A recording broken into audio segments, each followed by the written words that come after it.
Welcome to steno series. 80 शब्द प्रति minute की श्रृंखला में आपका स्वागत है। डिटेशन पाने के लिए चैनल को सब्सक्राइब करिए। डिटेशन अच्छी लगे तो उसे जरूर लाइक करिए। डिटेशन स्टार्ट होगी 5 सेकंड बाद।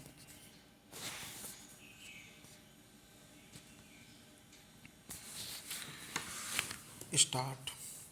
ममता कालिया को साहित्य अकादमी पुरस्कार मिलने पर मेरी बातों से मेरे मित्रों को लग रहा है कि यह सरकार से कोई शिकवा या गिला है या सरकार की अक्षमता पर बात है। ऐसा नहीं है।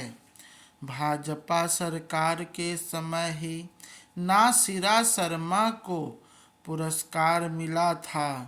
मैं यह मानती हूँ कि सरकार को निष्पक्ष रहना चाहिए।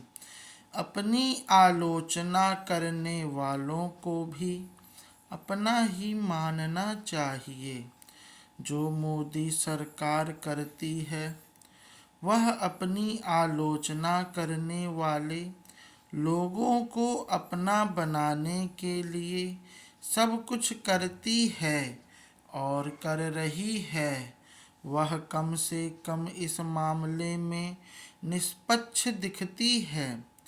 मेरा सारा गिला लेखक समाज से है।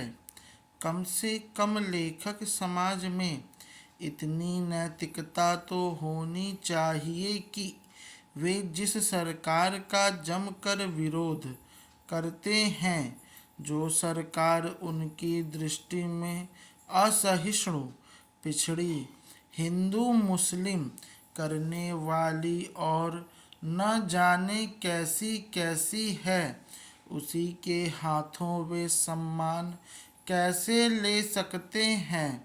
मैं लेखक समाज की गिरती या अब सामने आई शून्य या नकारात्मक नैतिकता को लेकर चिंतित हूँ कि वे लोग क्या मानक निर्धारित करते हुए बढ़ रहे हैं।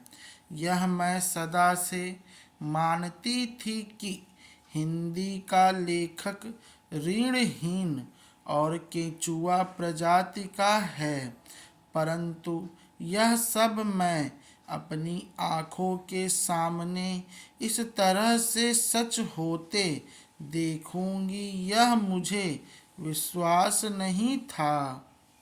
मुझे लगता था कि मेरी प्रिय लेखिका ममता कालिया जैसे लोग मेरा कुछ तो भरम रखेंगे कि कह सकें कि मेरे राहुल को प्रताड़ित करने वाली सरकार के सम्मान या पुरस्कार मैं लानत भेजती हूँ, मगर उन्होंने ऐसा नहीं किया, बल्कि मैंने तो उनकी सगर्व द्रौपदी मुर्मू जी के साथ तस्वीर भी देखी थी, जबकि यह वही द्रौपदी मुर्मू हैं जिनके खिलाफ राहुल गांधी ने यशवंत सिन्हा को उतारा था ताकि वह राष्ट्रपति न बन पाए।